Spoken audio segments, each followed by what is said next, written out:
আসসালামু আলাইকুম। নালিতাবাড়ী বন্যা দুর্যোগে বিপর্যস্ত পরিস্থিতি।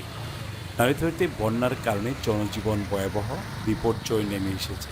আমাদের এই ভিডিওতে তুলে ধরা হবে বন্যার প্রভাব, ক্ষতিগ্রস্ত এলাকার চিত্র এবং স্থানীয় মানুষের অসহায়ত্ব।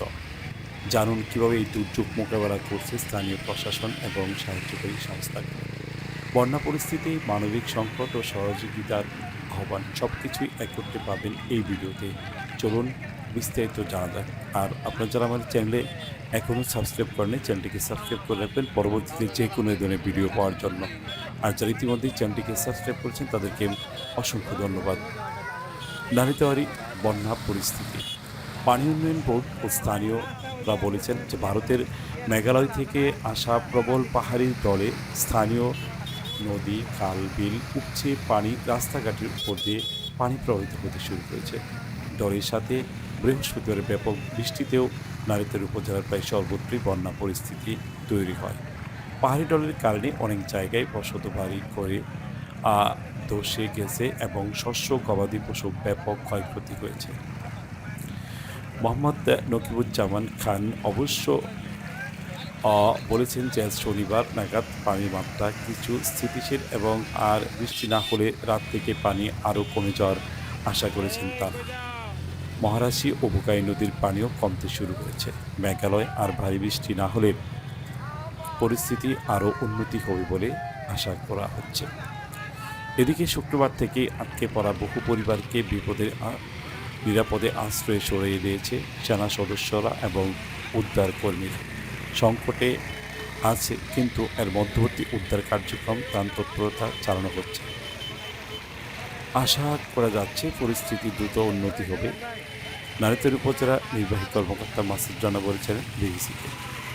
স্থানীয়রা জানিয়েছেন যে বন্যার পানিতে এভাবে ডুবে যাওয়ার ঘটনা নালিতাবাড়ীতে বিরল। বন্যার পানির পুকুর উপচে ঘরে ওঠার উপক্রম, এমন দৃশ্য আর কখনো দেখেনি বলছিলেন নালিতাবাড়ির স্থানীয় এক ব্যক্তি।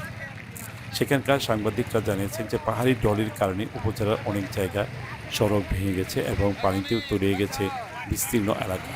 বিশেষ করে পোড়াগাঁও, নয়াবেল ইউনিয়নে সবচেয়ে বেশি ক্ষতির তথ্য পাওয়া গেছে এবং বুগাই নদীর, চাল্লাকারী নদীর বাঁধ ভেঙে বহু গ্রাম প্লাবিত হয়েছে গত কয়েকদিনে। এইসব এলাকায় ত্রাণ কার্যক্রম পরিচালনা আলাদা করে নিয়ন্ত্রণ কক্ষ খোলা হয়েছে বলে জানিয়েছেন উপজেলা নির্বাহী কর্মকর্তা।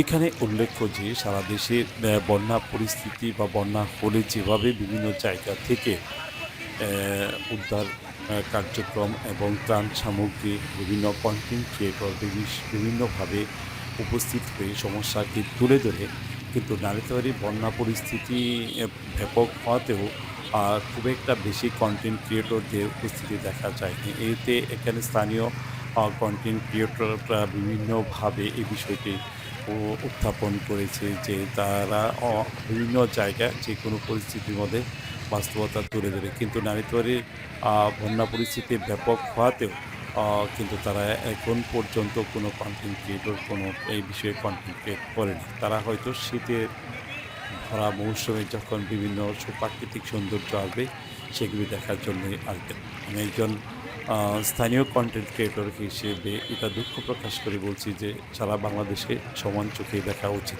ভিডিওটি যদি ভালো লেগে থাকে অবশ্যই একটি লাইক, কমেন্টস এবং শেয়ার করবেন। আবারও আপনাদের কাছে অনুরোধ করব, যারা এখনও চ্যানেলটিকে সাবস্ক্রাইব করেনি অবশ্যই চ্যানেলটিকে সাবস্ক্রাইব করে রাখবেন। আল্লাহ হাফেজ।